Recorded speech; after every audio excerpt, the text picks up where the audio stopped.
Buenas noches, una nueva emisión del Tábano. Yo cuando empezamos el ciclo del Tábano se hizo con la idea de hacer un programa más breve. Yo nunca más pensé que nos iban a dar tanta tela para cortar a esta gente. No se puede. A último momento se agregan cosas. Bueno, vamos a empezar. Han vuelto de vuelta los muchachitos esta semana. Se ve que a la masonería les molesta algunas cosas, ¿no? Porque en el programa del anterior, del verano, me han saltado a mí las cuentas, tuve que ordenar todo de vuelta en la computadora, me pararon el contador como 15 horas, de todo diciendo. Así que evidentemente sí, de la masonería no se puede hablar acá. Bueno. Hay un artículo que escribió Guillermo Cherasni, Comodoro Pi, porque esto está en este momento es lo que está a flor de piel, ¿no? El viernes pasado la Sala Segunda de la Cámara Federal amplió la ley del arrepentido, sancionada el año pasado, que tenía limitaciones para los que se quisieran autoincriminar, pero a la vez deslindar responsabilidad hacia arriba o bien hacia funcionarios públicos. La ley que sancionó el Congreso era muy limitada en cuanto a conceder la libertad a quien se arrepintiera y lo deriva hasta el momento de la sentencia. Pero el nuevo fallo permite gozar de la libertad de forma inmediata y ser confirmada en la sentencia si la información resultara útil para destrabar actos de corrupción. El lunes, otro fallo de la misma Cámara ordena al juez Martínez de Giorgi que profundice la investigación sobre el soterramiento del Sarmiento y la participación de Odebrecht en esa licitación, que hace poco vendió su parte a la italiana Gela, una empresa muy importante que se la vincula a la región de Calabria y a la Naranjeta. Hemos hablado acá de la Naranjeta, ¿no? La mafia calabresa. Es sabido que las diferentes mafias italianas basan su riqueza no solo en secuestros, drogas, trata de personas y otros delitos, sino también lavan su dinero en las obras públicas en Italia y en toda Europa. El consorcio original que ganó el soterramiento del Sarmiento estaba integrado por IEXA, de la familia Macri, Odebrecht, Gela y Consa, y como se sabe, Calcaterra, dueño de IEXA, le vendió su parte a Macedo Midlin, dueño de Pampa Energía, y Odebrecht a Gela.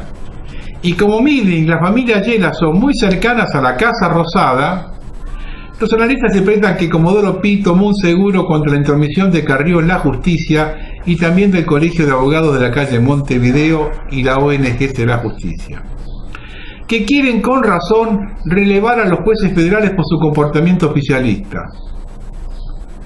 Cuando un partido está en el gobierno y cuando llega otro comienza una cacería contra los que se fueron, o sea que no es falta razón, pero el problema es que para la justicia el PRO no es nuevo en la política, sino que hace tiempo que sus líderes pertenecen a la Cámara Argentina de la Construcción, que lucró con el kirchnerismo durante los 12 años de mandato. Y si bien las empresas de la familia del presidente y la de sus empresarios amigos terminaron todas las obras que licitaron y ganaron, está claro que la mayoría de ellas hubo sobrefacturación. Y la afirmación de Carrió, en el sentido de que debido extorsionaba a las empresas constructoras para que pagaran coimas, es poco seria, ya que los dos lados del mostrador estaban implicados. De ahí que si el gobierno se quiere cargar a Comodoro Pi por su complicidad e inercia frente a los kirchneristas, la justicia piensa que el presidente y sus amigos constructores están en la misma situación y no piensan dejarse llevar por delante y hasta desencadenar un lavallato argentino que es el único cisne negro que puede amenazar a Cambiemos.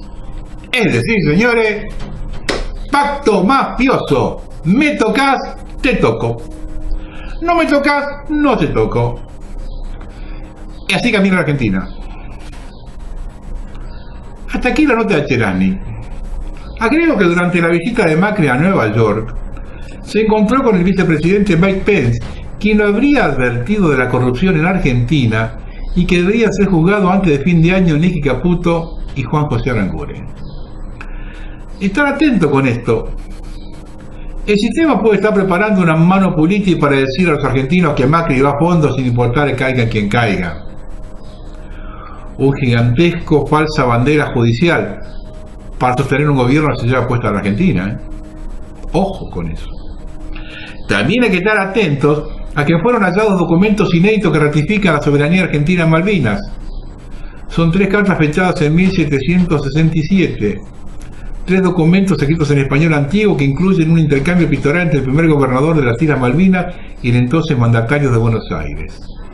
Los 3 escritos llegaron a mano del gobierno hace pocos días y revelan un hecho inusitado para la historia nacional. Ratifican la soberanía geopolítica argentina sobre las Islas Malvinas. Igual que en el caso anterior, quizá reflote el único tema que mantiene unidos a los argentinos en aras de sus propios intereses. Ojo con esto, que el sistema vende cualquier cosa, ¿eh? Lo de Odebrecht en Argentina no tiene ningún tipo de salida, no sé hasta dónde van a poder aguantar, ¿no? Porque ya cuando la cosa viene desde afuera, ¿no? Odebrecht, el gigante brasileño de la construcción, que ha protagonizado la mayor trama de sobornos en América, pagó con fondos opacos a una subcontratista que participó en el soterramiento del Sarmiento. Una infraestructura de Buenos Aires de 3.000 millones de dólares. Un consorcio donde figuró Odebrecht junto a las constructoras IEXA, Hiela y Comsa, desembolsó al menos 395.000 euros en negro a una subcontratista vinculada al soterramiento del tren del Sarmiento, según informe de la policía de Andorra del 11 de abril de 2017, al que ha tenido acceso el país.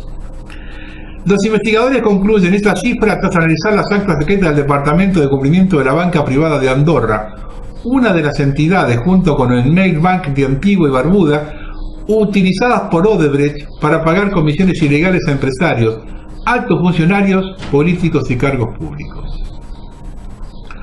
Una de estas actas confidenciales recoge como el antiguo responsable del banco andorrano en Uruguay, Andrés Norberto Sanguinetti Barros, Betingo, pidió a la entidad pagar con dinero negro a una firma de una obra en Argentina. Se solicita autorización para ejecutar una operación triangular en la que participan Lion Sul y Carday para pagar una subcontrata en B. Refleja un documento fechado el 22 de julio de 2011. Lion Sul y Carday son 2 de las sociedades instrumentales de Odebrecht para pagar sobornos, según los investigadores. Aunque la policía de Andorra no precisa en su informe de qué obra se trata, llega a mencionar un tramo del metro de Argentina. 2 de las 4 empresas del consorcio del Tren Sarmiento han vinculado los presuntos pagos irregulares con este proyecto. Los delatores de Odebrecht admitieron el pago de sobornos en varios tramos de esta obra por un valor de 3.300 millones de dólares, valor de 3.300.000. El dinero habría sido a pagar al entorno directo del ex ministro argentino de Planificación, Julio De Vido.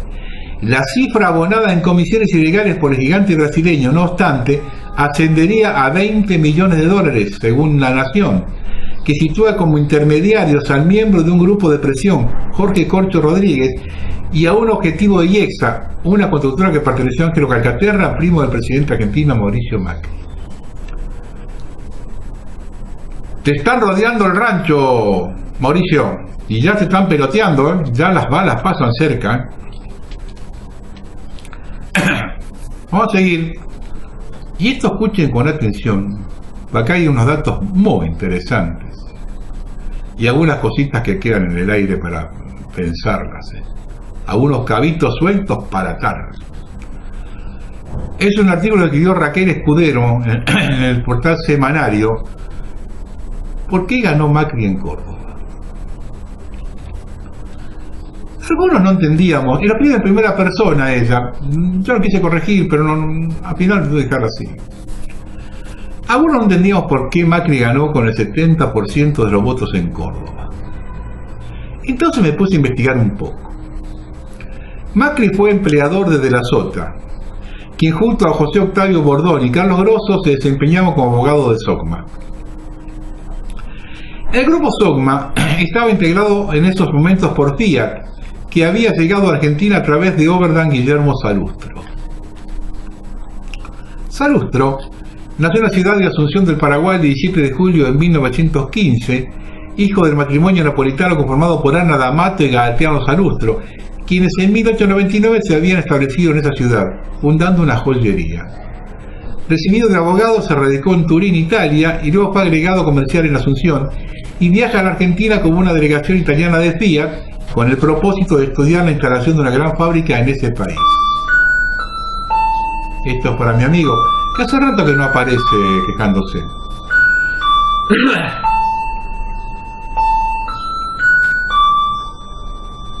Se instala Fiat en Argentina, comandada por Oberdan Salustro, pero se dio la casualidad que fue secuestrado por el ERP el 10 de abril de 1972 y meses después es asesinado.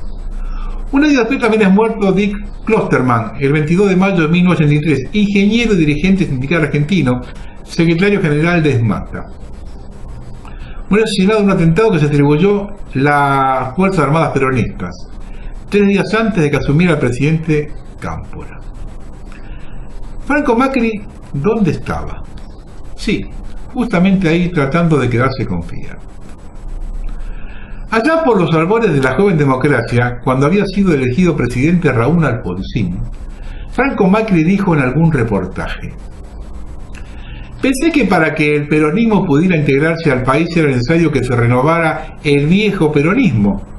Entonces decidí apoyar jóvenes políticos que por su calidad moral, por su inteligencia, por su modernidad prometían para el futuro y construyeron el que se llamó el peronismo renovador. En ese momento fue evidente mi apoyo a ellos, que fue el apoyo a Grosso, a Bordón y a De la Sota. Ni bien Carlos Menem asumió la presidencia, nombra como intendente de la ciudad de Buenos Aires al abogado de SOCMA, Carlos Grosso.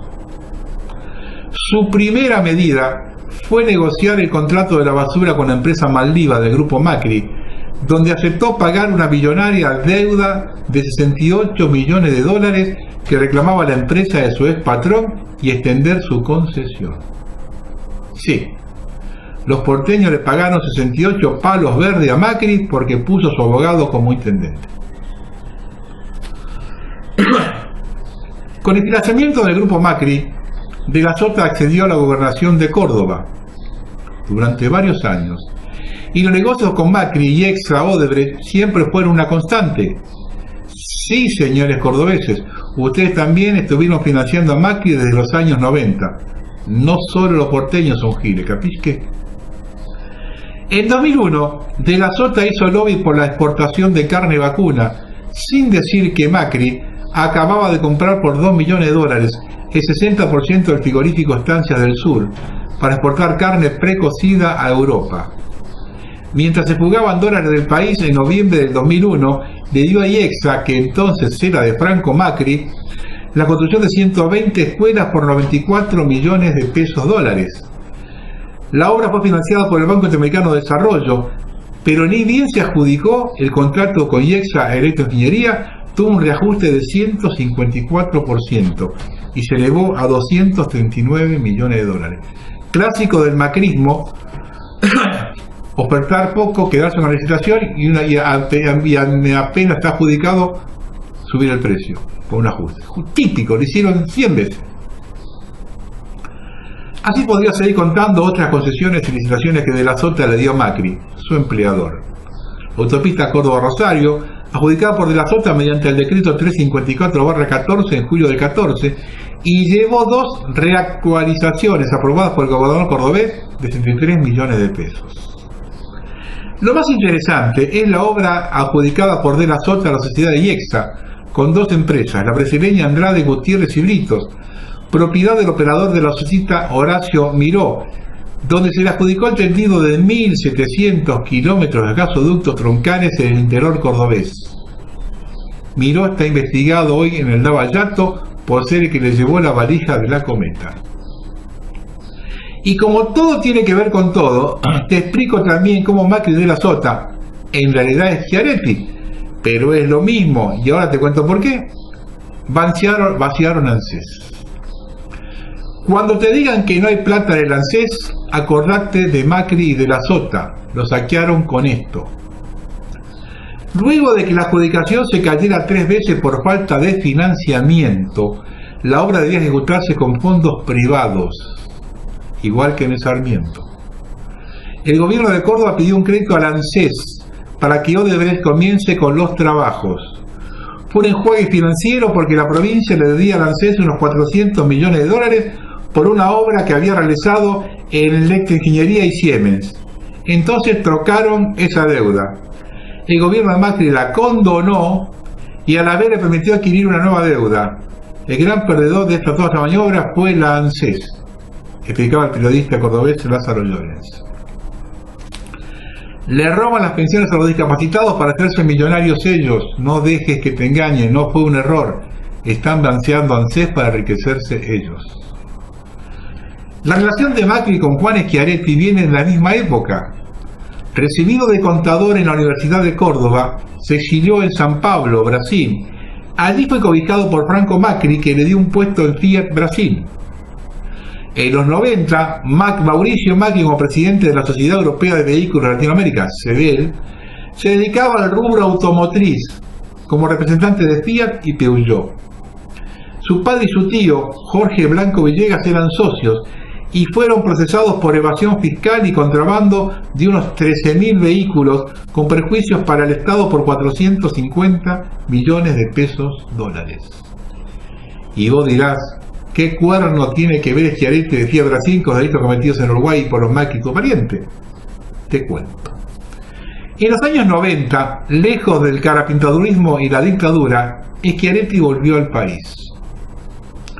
Y Macri lo hizo colocar en la Secretaría de Industria y Comercio de la Nación de Carlos Menem en 1991. El decreto 2006-77/91, firmado por Menem y Cavallo, su benefactor desde la Fundación Mediterránea a la que pertenecía Schiaretti, lo ponía como guardián del reordenamiento y regulación de la industria automotriz, los negocios de los Macri y de la cordobesa Renault. Es decir, Macri puso al frente del ente que debía controlar los negocios de importación de autopartes y automóviles a su hombre, Juan Schiaretti, justamente para que no lo controle, para que Macri pudiera contrabandear. Schiaretti tuvo que ser cómplice, ¿capisque? Son socios desde los años 80, ¿se entiende? 30 años de negocio juntos, no existe el uno sin el otro. Y escuchen estos detalles. Para terminar, los abogados de Macri en la causa por contrabando, esa en la que le salvaron el pellejo los jueces de la corte menemista, eran Ricardo Gil Lavedra, ex procurador de la corte de Videla, que miró para otro lado cuando Cavallo estatizó la deuda con los Macri y los Blanco Villegas en 1981, mientras Schiaretti era vicepresidente de Fiat Brasil, y hoy son críticos del gobierno militar. Y el otro abogado de Macri en la causa de contrabando era Alejandro Carrió, abogado de Clarín y primo de Elisa Carrió. Ahora vemos un pequeño cartelito que todo esto que le dije está en un PC de croquis, ¿no?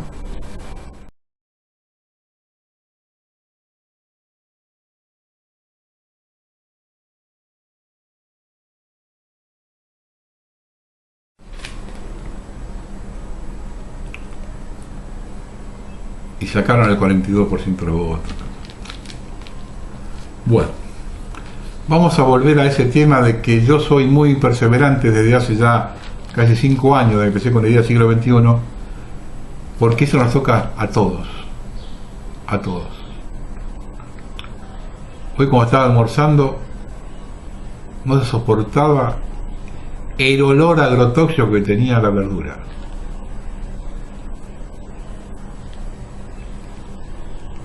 Argentina lidera el ranking mundial de litros de agrotóxicos usados por habitante. Esto lo escribió Vanessa Rosales de la Quintana. La reglamentación actual no exige a los formulados comerciales la evaluación de los efectos crónicos y cancerígenos, ni a las empresas un aval científico para obtener la autorización de comercialización. Francia dio a conocer que prohibirá el glifosato en todos sus usos y votará en contra de la extensión de la autorización de ese producto ante la Comisión Europea. Actualmente ya se encuentra prohibido en espacios públicos abiertos y a partir de 2019 se prohibirá también su uso en jardines particulares. En nuestro país la situación es muy distinta. La Argentina pasó de un volumen de uso de agrotóxicos en la agricultura de 40 millones de litros por año en la década del 90 a más de 420 millones de litros en el 2016. Actualmente lideramos el ranking mundial de litros kilos de agrotóxicos usados por habitante. La inocuidad del glifosato nunca ha sido acreditada por ninguna investigación. No se han realizado estudios científicos que demuestren su inocencia en los efectos crónicos, teratogénicos, genotóxicos y cancerígenos. Y aún sin ellos se lo ha declarado seguro.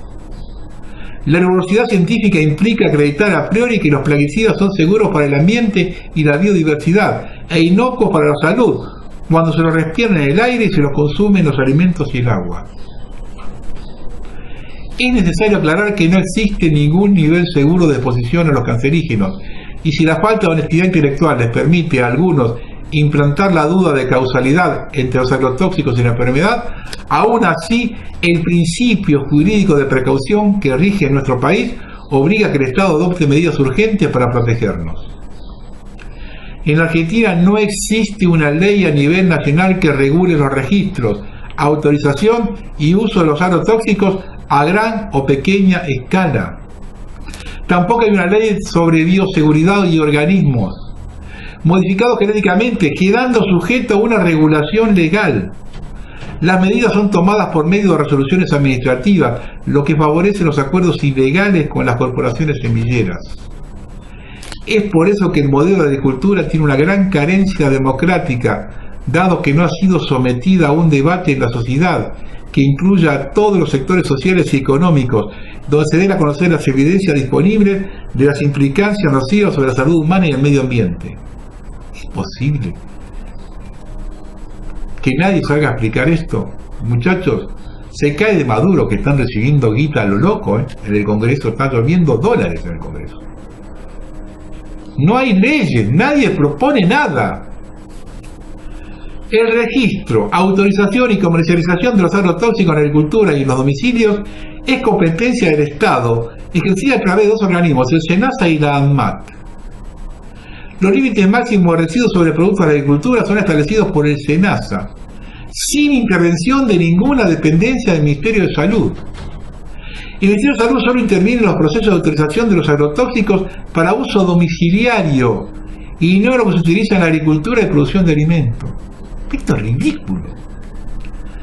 La última reválida de los principios activos fue hecha en el año 2000, por lo que las evaluaciones de riesgo de los agrotóxicos no han sido teniendo en cuenta las investigaciones que surgieron desde el año 2000 en adelante.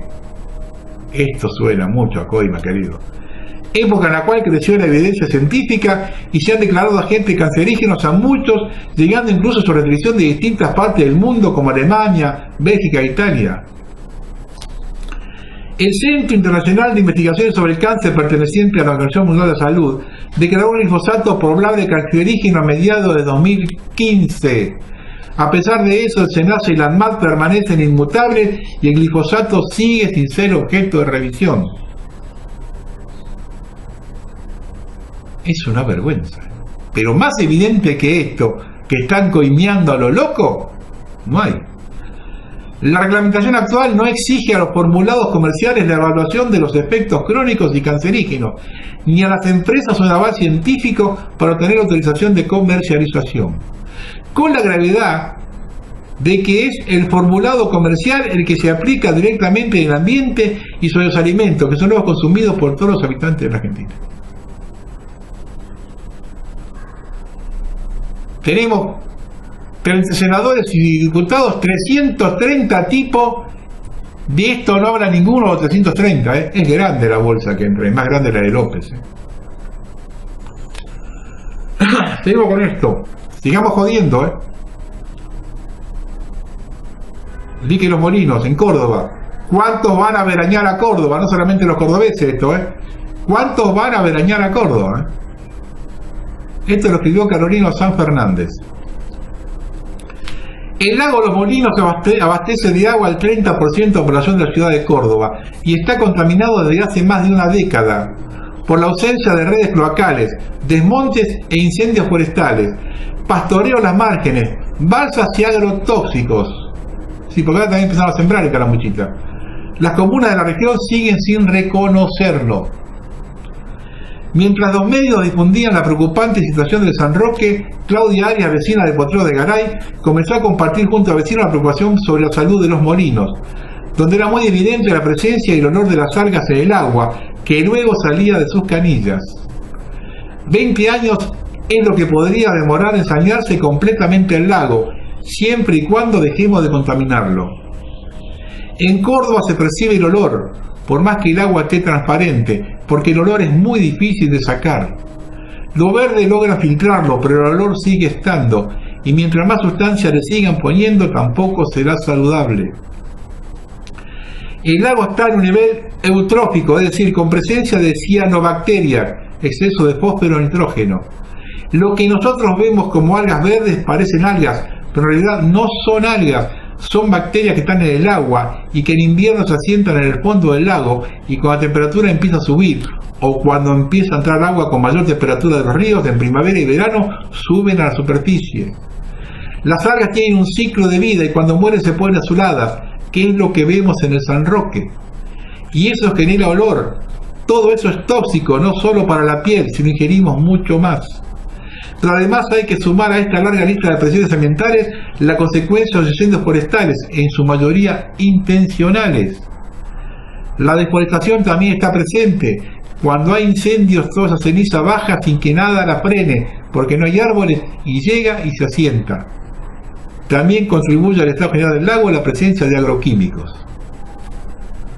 Hace 10 años que se sabe que el lago está eutrófico, lo saben las comunas, lo sabe el Ministerio de Agua, Ambiente y Servicios Públicos, lo sabe la Dirección de Agua, lo sabe la misma universidad.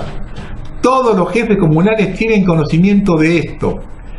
El que no lo tiene es porque no lo quiere tener, porque hay otro tipo de interés. Hay mucha urbanización en la costa del lago, hay grandes empresas y gente con mucho poder adquisitivo que construyen sin ningún tipo de control. Vemos la costa donde hay lugares donde no se puede acceder directamente porque te cierran la bajada del lago y nadie controla eso. Se adueñan de arroyos, de costas y del perilago. Jódanse. Es como acá en Capital. En masa votaron ahí. En masa lo votaron al feudo. Los nuevos feudos de la Argentina. El último feudo pensamos que era el feudo de Santa Cruz. Después se creó el feudo de Córdoba, con Schiaretti y la Sota, y el feudo de la capital federal con el PRO. Son los últimos feudos que hay creados en Argentina. Vamos a poner un poquito más serio porque esto yo lo fui siguiendo por internet, la noticia, y era doloroso. Yo veía a la madre de esta chica. Pero también hay que leerlo esto, porque seguimos en lo mismo. Ya nos están matando a nuestros hijos, y no estamos reaccionando. Estamos entregando a nuestros hijos como una especie de sacrificio humano a esta sarta de malparidos. Esto lo escribió Silvana Melo, Antonella y los cánceres de Gualeguaychú. A las 10:25 de la mañana, Antonella murió.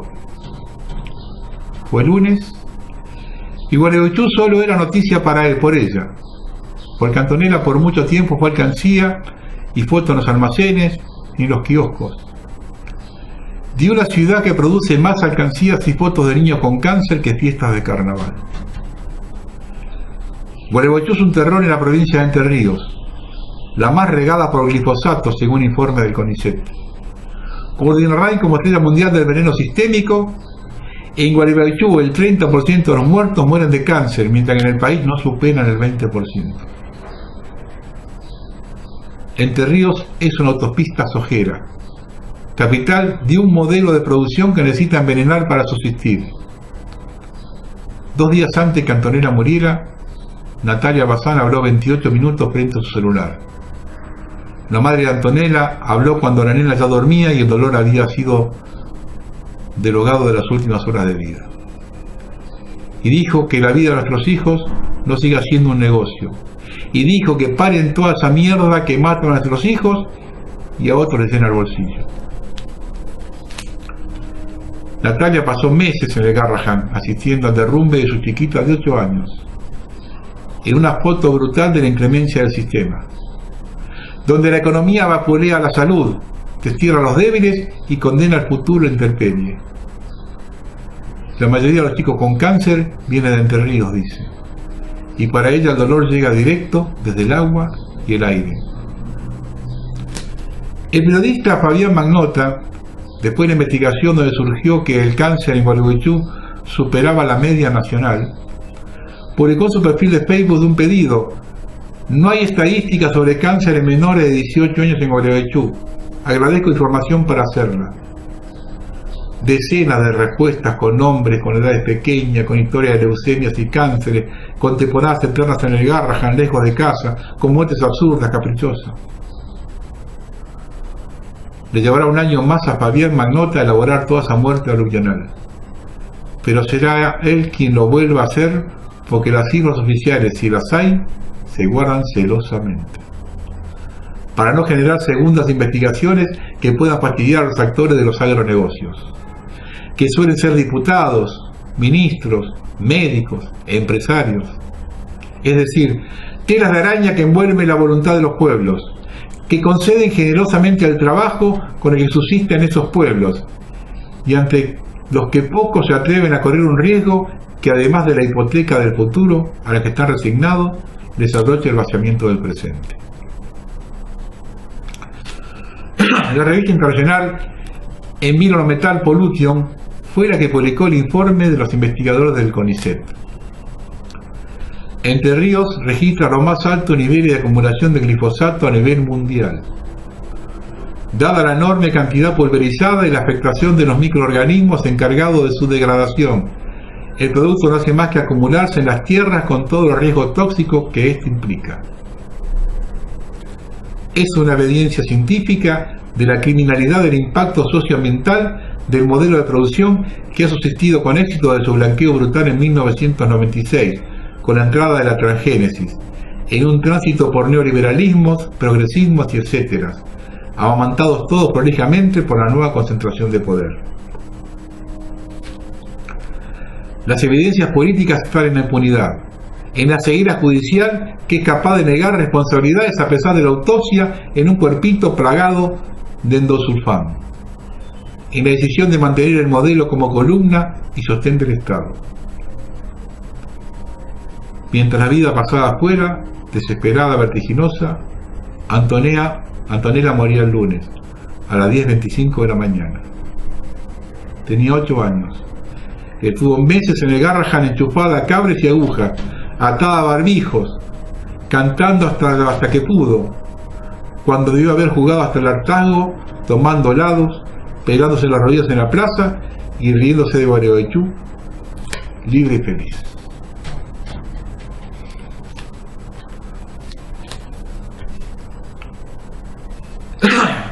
Yo el negocio, cuando tenía negocio, lo tenía relativamente cerca del Garrahan, y tenía como clientes unas cuantas personas que tenían los chiquitos en el Garrahan y que le pagaban una pensión, que estaban por esa zona, y yo veía a sus chiquitos, partía el alma verlos. Yo puedo ser hijo de cualquiera de ustedes, hijo, nieto de cualquiera. Es una peste que nos ha metido y nos van a liquidar a todos con esto. Bueno, vamos a ver al otro tema, ¿no? La famosa reforma previsional. Y hay que aclarar alguna serie de cosas. Vamos a aclararle, sobre todo para los chicos jóvenes, porque los chicos jóvenes son los que van a sufrir esto, no solamente los mayores que cobran jubilación, sino los chicos jóvenes que van a tener que jubilarse en algún momento.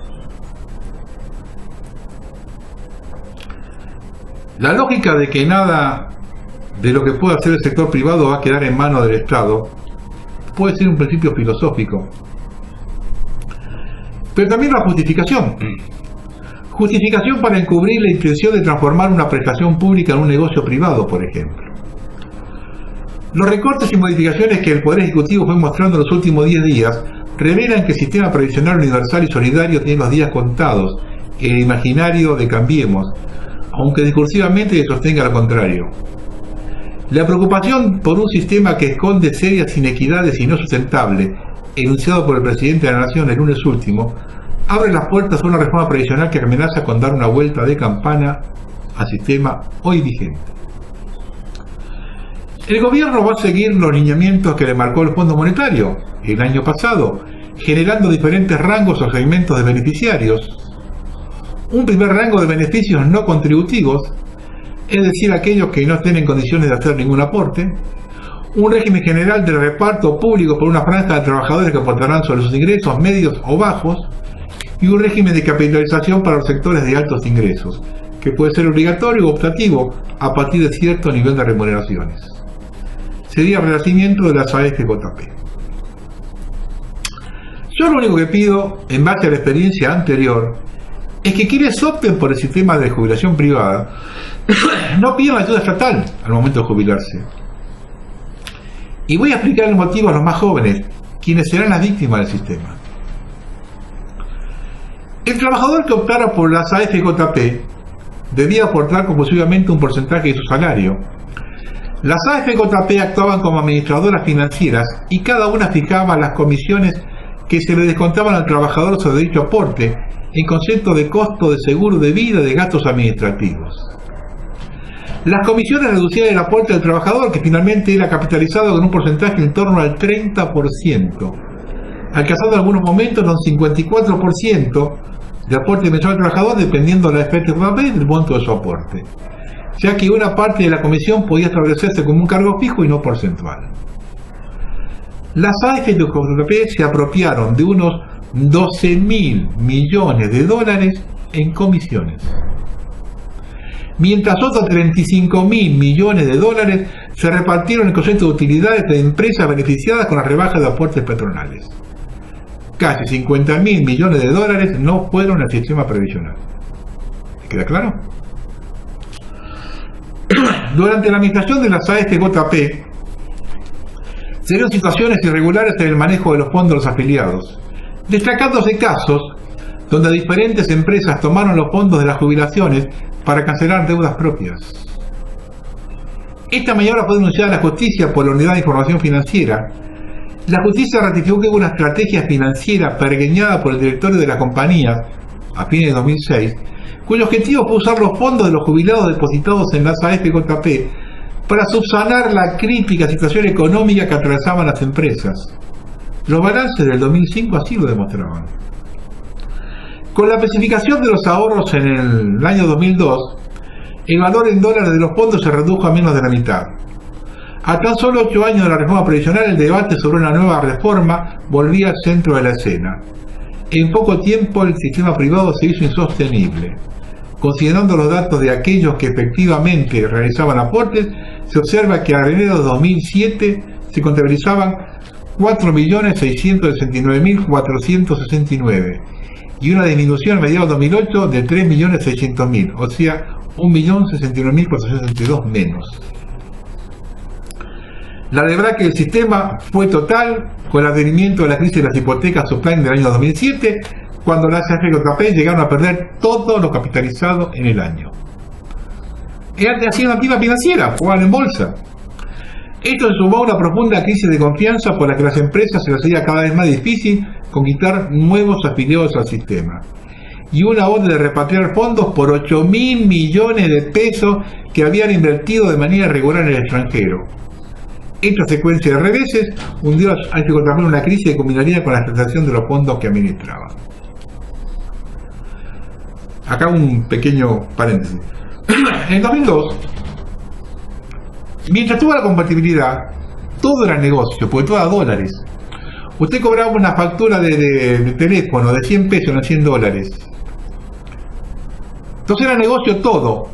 Porque todas las empresas que habían comprado todas las empresas, se habían regalado a las empresas argentinas en las privatizaciones, eran todas empresas extranjeras que facturaban en dólares.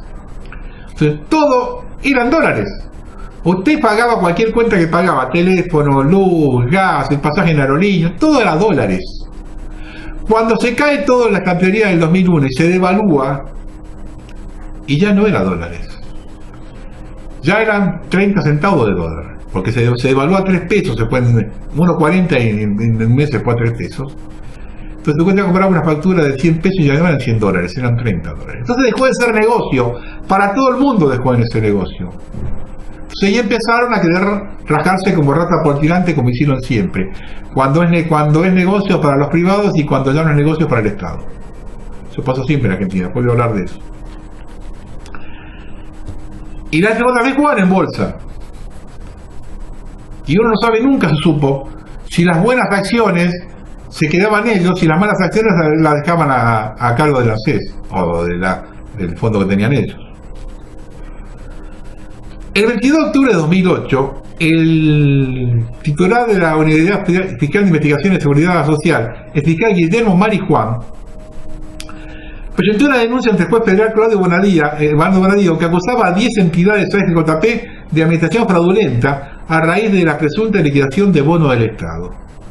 La supuesta maniobra de la AFJP consistía en desprenderse de los títulos de deuda pública y obtener dólares a través de la venta a bajo precio de bonos públicos, por un total de 140 millones de dólares. Esto había producido, según la sospecha fiscal, una dilapidación de los fondos de los jubilados, la obtención de dinero en efectivo por parte de la CJP y el alza de la moneda norteamericana. A raíz de esta presentación, el juez Claudio Bonadío prohibió a las AFJP operar por 7 días, dictando orden de no innovar hasta que se aclarara esta situación. A pesar de las promesas de que la privatización de las pensiones aliviaría la carga del Estado, debido a que el dinero de las AFJP se había evaporado, el Estado tenía que pagar unas 33.000 personas la totalidad de la jubilación. A 220.000 personas al menos la mitad de la jubilación. Y a otras 100.000 una fracción de su jubilación. Solo el 23%, 103.000 jubilados, cobró enteramente sus saberes en las AFJP. Yo recuerdo cuando tocó este tema, que teníamos la opción de meternos ahí o seguir con el Estado. Yo seguí con el Estado. Y yo le comentaba a algunos amigos, estos van a estar 20 años juntando plata, como mínimo. No tiene que pagar nada, porque agarran un tipo que tiene 40 años, 35 años, porque se metían ahí los que tenían menos de 45 años. Entonces, agarrar un tipo que tenía menos de 45 años y tenían 20 o 30 años de aportes, de cobrar sin pagar nada. Yo le digo, cuando estos tengan que pagar, empezar a pagar, se van a ir a la miércoles y van a pagar nada, y eso lo hicieron. Cuando empezaron a pegar las primeras jubilaciones de salame que se habían metido en la AFJP con 50 años, 53 años, 54 años, yo empezaba a pagar las primeras jubilaciones, no, ahí empezaron los problemas. Era el plan de saqueo.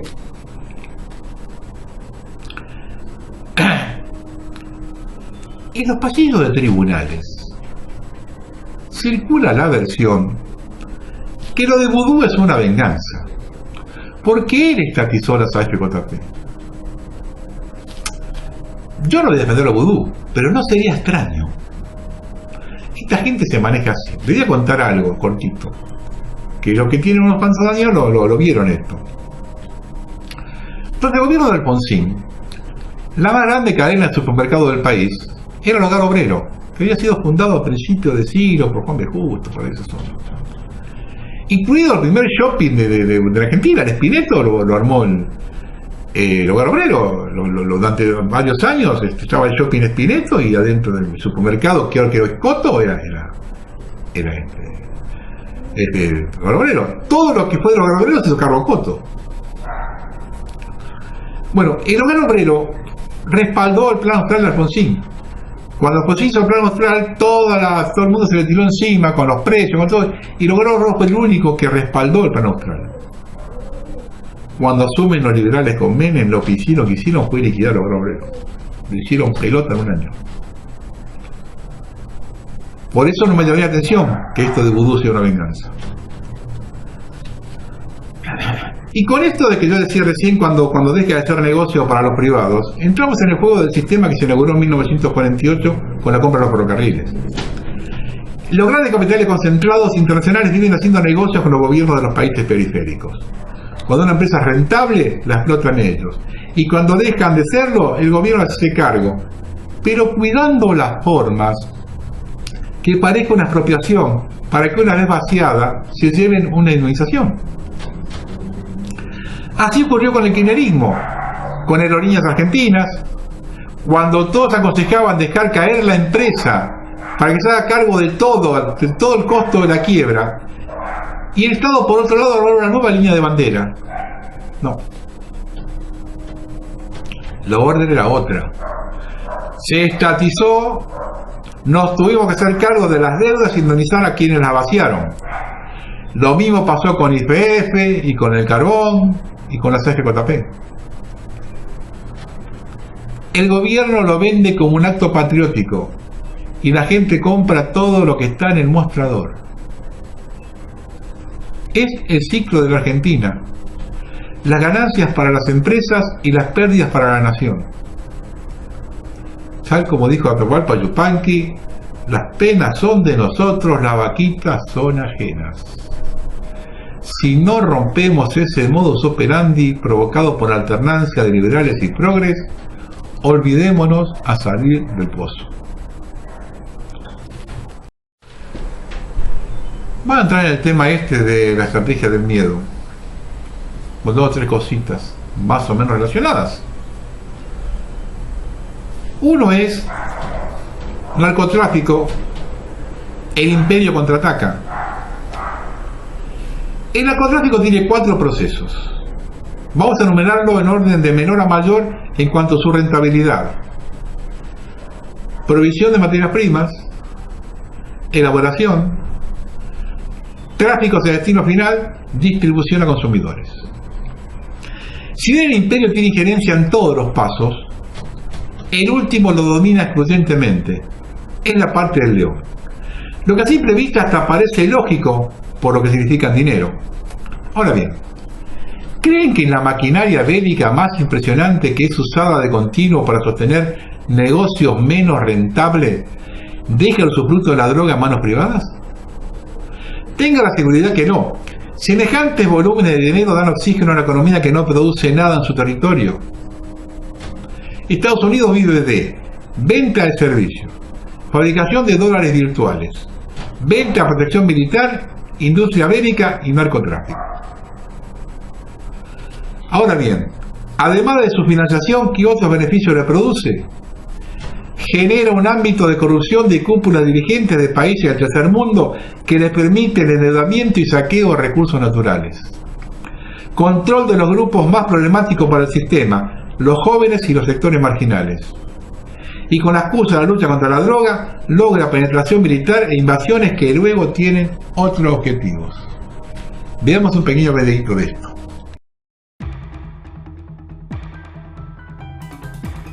Como ya hemos visto en el video The Shock Doctrine, subtitulado al español, infringir el miedo a 1, 3 o 5 personas es realmente sencillo. Pero ¿cómo sometes y mantienes asustados a millones? ¿Que es tal y como sucede en Irak, Afganistán o Pakistán? Allá se inventaron el monstruo de Al Qaeda y el monstruo del Talibán. Así, mientras los gringos ocupan esa región militarmente para controlar la producción de opio, que es la base de muchas drogas, y también el control del petróleo, así de paso mantienen a raya a los pobladores y sobre todo a la competencia para tener el camino libre.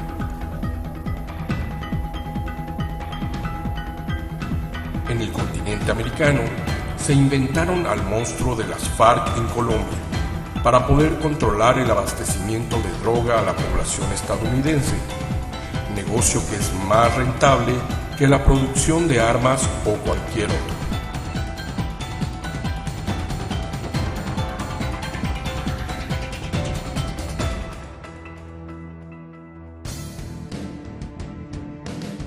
Y en México aprendieron a controlar a 107 millones de mexicanos de manera sencilla, copiando el modelito antes mencionado.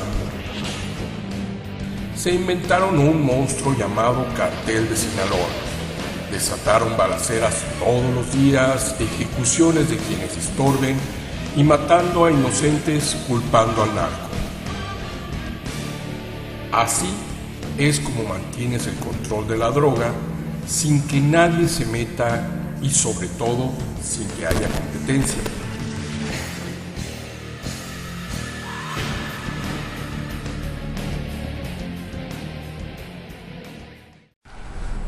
Acá no podemos obviar lo que es una fábrica de delincuentes que está soportada y programada. La alta desocupación, además de producir la degradación de la sociedad a través de los estragos que genera la mala alimentación y la escasa atención sanitaria, combinada con la falta de educación y el cambio de las pautas culturales, tiene un objetivo claro, que es presionar sobre la masa salarial. Si le sumamos la devaluación monetaria, tenemos como resultado bajos ingresos y mano de obra esclava. Parte de esta mano de obra esclava ingresa al circuito de la delincuencia, emparentada directamente con el tráfico de estupefacientes. Observamos un cuadro tentativo de la probable fábrica de delincuentes. Sobre una población marginal de más o menos 6 millones de habitantes, el 10% podemos considerarlo poseedor de genes delictivos. De ellos el 50% son hombres y los 2/3 mayores de 10 años, lo que da una suma de 400.000 personas. A esto debemos agregar un 5% de mujeres que ejercen la prostitución y pasan drogas a participan en bandas, lo que significa 150.000 más. Sobre ellos son 10% de ideólogos, ladrones de guantes blancos, mayoristas y proveedores de insumos. Todo eso es un total de 605.000 posibles delincuentes. Es el sector de la población con más alto crecimiento vegetativo. Con el doble de crecimiento que la media nacional, la fábrica nos genera 3.000 nuevos delincuentes por año. ¿Cuál es el perfil de esta gente? Tiene una expectativa de vida que no va más allá de los 30 años.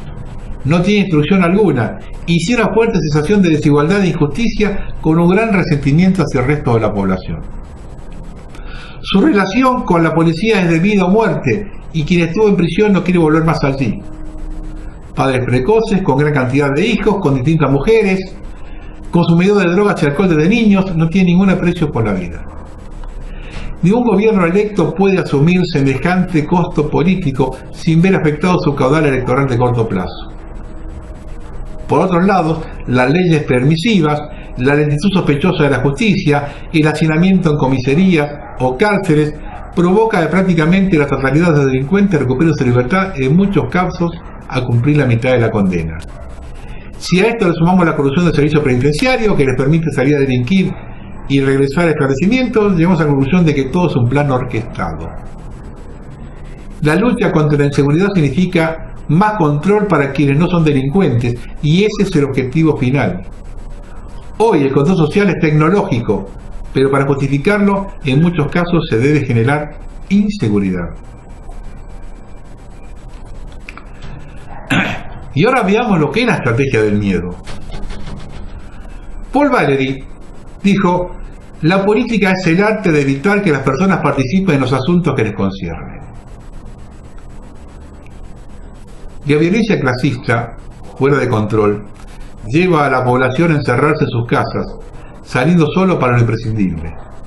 Quien ha perdido en forma violenta un familiar o amigo y su esfuerzo de años o de toda la vida en un segundo, tiene dos caminos: recluirse o integrar una ONG que los represente y defienda sus derechos, desconociendo que esa ONG es financiada por el sistema gobernante. La violencia clasista de numerosos grupos que están fuera del sistema, que buscan la diaria de la droga con una expectativa de vida no mayor de 30 años, es el mejor método con que cuenta el régimen para tener la población ocupada y recluida en su propia seguridad y la de su familia, sin tiempo ni deseo para intentar involucrarse en los problemas de fondo de la nación. Veamos el primer video.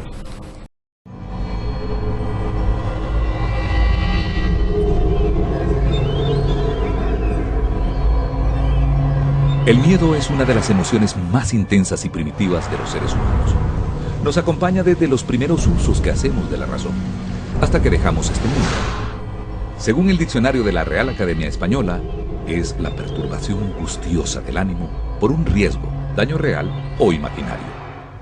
Desde una perspectiva psicológica, El miedo es un estado afectivo que puede aprenderse, reforzarse y utilizarse como un arma según determinados intereses. Tenemos miedo a la soledad, a no tener dinero, a que nos rechacen, al ridículo en público, a no gustar, a fracasar en el amor, a la violencia, a la inseguridad. Es por eso que, desde la Primera Guerra Mundial, se comenzó a investigar a profundidad este fenómeno, con el fin de entenderlo, explotarlo y desarrollarlo. Bastan 5 minutos frente a una televisión o una pantalla de cine para despertar esa sensación, instalada y desarrollada sin descanso entre los seres humanos.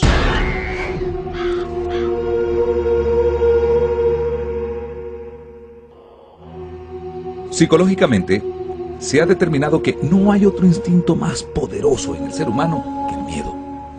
Este puede convertirse en una herramienta tentadora, efectiva, y se ha usado con frecuencia en diferentes países para manejar y manipular a sociedades enteras, para vender ideologías o para descalificarlas. Todo esto lo saben aquellos que se dedican a construir las campañas electorales por medio del marketing político. Es por eso que muchas de las estrategias de campaña se basan en vender la idea de incertidumbre, manipulando la verdad para crear falsos escenarios de inseguridad ciudadana. Desde los años 70, en algunos países, los políticos contrataron a empresas que se dedicaban al mercadeo de productos comerciales para hacer investigaciones de mercado y para crear, vender o manipular la imagen de políticos.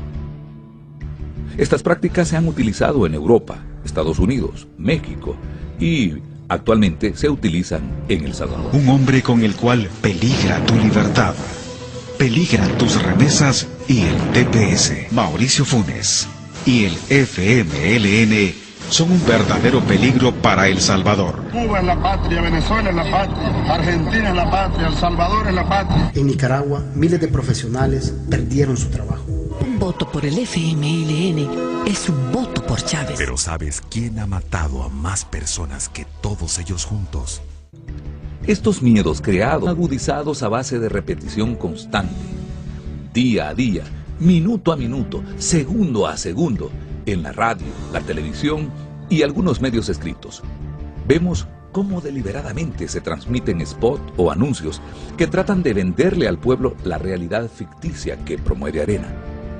Es socio de Chávez, que es socio de Correa y de Evo Morales y Daniel Ortega. Asimismo, vemos cómo algunos analistas, políticos y ciertos periodistas se van sumando a un feroz bombardeo supuestamente patriótico para descalificar al candidato de la oposición a toda costa, a quien, por pensante, sincero y claro, lo ven, lo asumen y lo anuncian como un peligro para El Salvador. Una importante característica del miedo es crear la amenaza de pérdida. Es por ello que la campaña de Arena se basa en la expansión del miedo.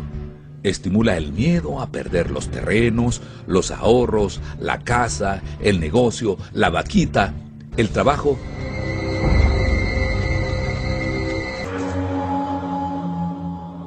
La estrategia del miedo fue utilizada para ganar las elecciones de Ronald Reagan en 1980. Y su principal creador fue Lee Atwater, conocido como padre de las campañas sucias o el padre de la mentira. A partir de ese momento, la estrategia del miedo se convirtió en la forma estándar de hacer campañas políticas en Estados Unidos. Su filosofía consiste en considerar las campañas electorales como guerras en las que todo se vale, principalmente calumniar al oponente y engañar a las masas difundiendo prejuicios, incertidumbres, chantajes, intrigas, rumores, insultos, calumnias, pero principalmente a través de la mentira elevada a niveles institucionales. Atwater afirmó que para que estas campañas dieran resultado, tenían que crear redes de apoyo conformadas sobre todo por empresarios, banqueros, medios de comunicación e inclusive establecer grupos de presuntos analistas para brindar una supuesta visión neutra de las campañas a través. Casualmente, los políticos apelan al miedo y a que son ellos o el caos. Cuando Menem desguazaba a la Argentina, el mensaje era: O aceptan este plan o la alternancia es Cuba. Alternativa es Cuba. La reelección de Menem se votó por miedo a que se acabe el 1 por 1 y quedase en pata para arriba todo lo que tenían deudas en dólares. En esta última campaña se escuchaba: la elección es entre Macri o Venezuela. Todos tenemos miedos a perder lo que tengamos, aunque sea poco, quedarnos sin trabajo. Nuestros gobernantes nos amenazan continuamente con la AFIP, con los inspectores municipales. Lentamente van logrando que la población se domestique con el ejemplo de lo que le pasó al otro. Se aceptan los aumentos de los servicios por miedo a quedarnos sin ellos. Se tolera al gobierno por miedo a que regrese el kirchnerismo. Se aceptarán las reformas laborales por miedo a no tener trabajo. Los jubilados deben aceptar una rebaja en sus saberes por miedo a no poder cobrarlos en el futuro. Veamos lo que dice el miedo José Luis San Pedro. Se debe a una de las fuerzas más importantes que motivan al hombre, que es el miedo. Se debe al miedo. El gobernar a base de miedo es eficacísimo. Si usted amenaza a la gente con que los va a degollar, luego no los degüella, pero los explota, los engancha a un carro, les azota, tal, y dicen, bueno, por lo menos, y se dice eso que es tan grave, virgencita, que me quede como estoy. El miedo hace que no se reaccione, el miedo hace que no se siga adelante. El miedo, mire usted, es mucho más fuerte casi, desgraciadamente, que el altruismo, que el amor, que la bondad. El miedo asusta mucho. Y si empieza usted por dar el shock, si empieza usted por asustar a la gente muchísimo, luego les castiga un poco menos y dicen, ay, pues menos mal, no nos han fusilado, qué bien. Es el miedo. Y el miedo nos lo están dando todos los días los periódicos y la televisión y todo. Si somos libres de pensar, es más libre un libre pensador dentro de un calabozo que el guardia que lo custodia. Porque el guardia está defendiendo lo que no es suyo y fastidiando al que es suyo. Y no es libre, el guardia no es libre. El que es libre es el de dentro. Mire, hay una anécdota preciosa que la contaba Salvador de Madariaga en un libro suyo que se llamaba España, se publicó allá por los años 30. En tiempos de la República, en Andalucía, una época hay elecciones, y entonces el capataz de un cortijo va a hablar con los jornaleros parados que están en la plaza y tal igual, y les dan 1 duro o 2 duros para que voten por el del cacique. Y a uno de esos que le dan 1 duro o 2 duros, coge los 2 duros, se los tira al mandadero y le dice, en mi hambre mando yo. Es de lo poco que se puede decir al hambriento. Por lo menos que en tu hambre mandes tú. A mí eso lo he contado mucho y lo he dicho en mis clases, me impresiona mucho. ¿Qué se le puede decir a un hombre que está en nada, verdad? Pues que seas consciente, que tengas libertad interior, que te apruebes ante ti mismo, con razón.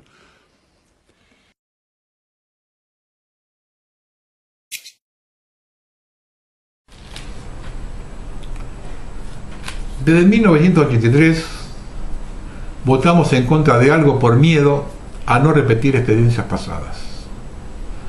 Hoy tenemos la comprobación de hasta dónde nos llevaron con el miedo. Y parece que no aprendemos, porque estamos dispuestos a ceder cada día un poco más.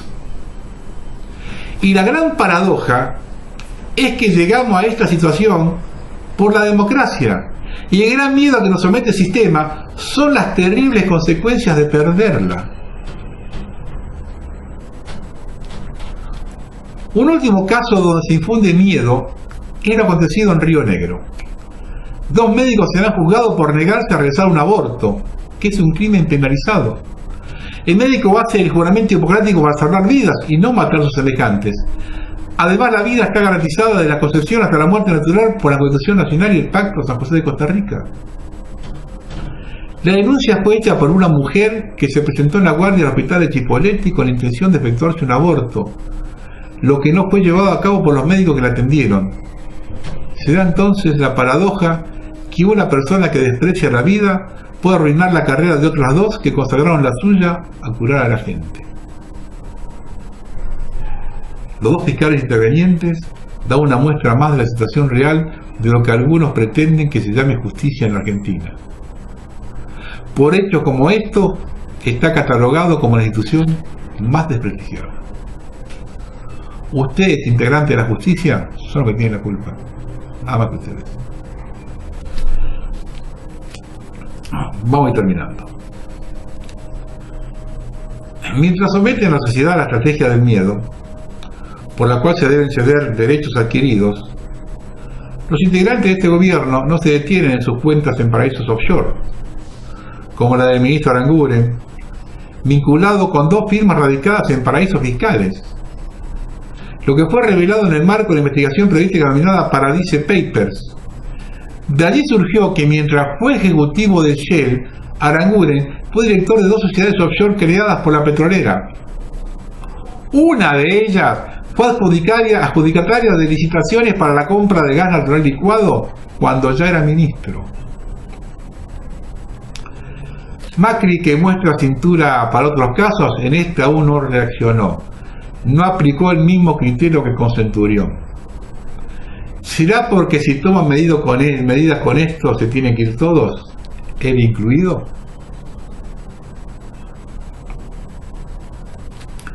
Respecto a las reformas laborales, se usa como caballito de batalla que no hay generación de empleo si no se llevan a cabo las mismas. Punto. ¿El Estado puede generar trabajo con los viejos convenios colectivos? Si esto es así, ¿significa que va a haber una casta privilegiada sobre el resto? ¿Por qué alguien en actividad privada debe trabajar 12 horas y el Estado no? ¿Por qué un empleador puede fraccionar las vacaciones y el Estado no? ¿El empleado público también deberá pagarse su propia indemnización? ¿O es otra hipocresía más a la que nos tienen acostumbrados? Porque si es inviable para una empresa o un empleado en estas condiciones, también lo es para el déficit fiscal. ¿O la bravuconada la haremos aunque los sindicatos no estén de acuerdo? No corre para los gremios estatales. ¿Será que casi la totalidad del plantel estatal fue designada a dedo por los políticos en estos 34 años y con ellos no se meten? Otro hecho que los pinta de cuerpo entero es el afán del embajador Luis Juez en Ecuador. Conocido por sus controvertidas declaraciones, Juez tuvo el fuerte traspié luego de brindar una entrevista radial a un medio argentino en el marco de las eliminatorias que jugaban las selecciones de Argentina y Ecuador en Quito. En aquel entonces el embajador señaló que se había cambiado la camisa para que no digan que este mugriento agarró hábitos ecuatorianos. Luego de conocerse esas polémicas expresiones, el ejecutivo ecuatoriano manifestó su rechazo porque los dichos de Juez ofenden la dignidad del pueblo ecuatoriano y contradicen el respeto y amistad que debe regir la relación entre los dos países. Incluso el político cordobés fue declarado persona no grata por la ciudad ecuatoriana de Otavalo, dado que sus habitantes se sintieron sumamente ofendidos porque el juez los puso como ejemplo en sus declaraciones. De hecho, la alcaldía de esta localidad oficializó un reclamo ante la Cancillería ecuatoriana. Tras la decisión de desplazarlo, y según fuentes del gobierno, la Cancillería le informó a su contraparte ecuatoriana esta tarde que el juez, que desde hace varias semanas está en Córdoba, no volverá a ocupar el cargo de embajador ante el gobierno de Lenín Moreno. De todos modos, Juez no será removido del gobierno. Según fuente del Ejecutivo argentino, el cordobés formará parte del Ministerio de Defensa que maneja su coterráneo Oscar Aguado. El Ministerio de Relaciones Exteriores se evitó hablar de incidentes diplomáticos y por el contrario, escuchen esto, por favor, informó que la salida de Juez se debe a un ofrecimiento para sumarse a los equipos del Poder Ejecutivo de la Nación. Al mismo tiempo elogió los logros del cordobés en Ecuador. El embajador Juez llevó a cabo su gestión con éxito, representando los intereses argentinos para ampliar y profundizar la relación bilateral ante la hermana República de Ecuador desde que asumió las emisiones en 2016, informó la Autoridad Diplomática Nacional. Llevó a cabo su gestión con éxito, representando los intereses argentinos para ampliar y profundizar la relación bilateral con Ecuador. De esta forma, diciendo eso. Sintetizando, y esto comprueba lo que vengo afirmando semana a semana. esta gente no reconoce un error jamás. Toda su gestión es un desecho de virtudes. Basta con escuchar a los voceros digamos, que aparecen por los medios de televisión hablando. No se equivocaron absolutamente en nada. Y esto es posible, ya que como empresarios que vivieron del Estado toda su vida, conocen muy bien el arte de manejar la billetera. En estos días se escucharon a periodistas que antes pedían a gritos que pusieran preso a todos los kirchneristas, y cuando los vieron desfilar, dice que es un plan desestabilizador de la justicia contra Macri. La gata Flora al palo. Y otra comprobación de que estoy en cierto con mis apreciaciones es cuando me refiero al nivel del electorado porteño, que evidentemente ha confundido el día de la elección pasada del 22 de octubre, que debía votar por un candidato político y no en bailando por un sueño. Creo que Carrió hizo techo en la política. Su próxima elección debe ser para los premios Martín Fierro, en el rubro mejor actriz protagónica, aunque quizá en poco tiempo más pasa al rubro comedia. Buenas noches.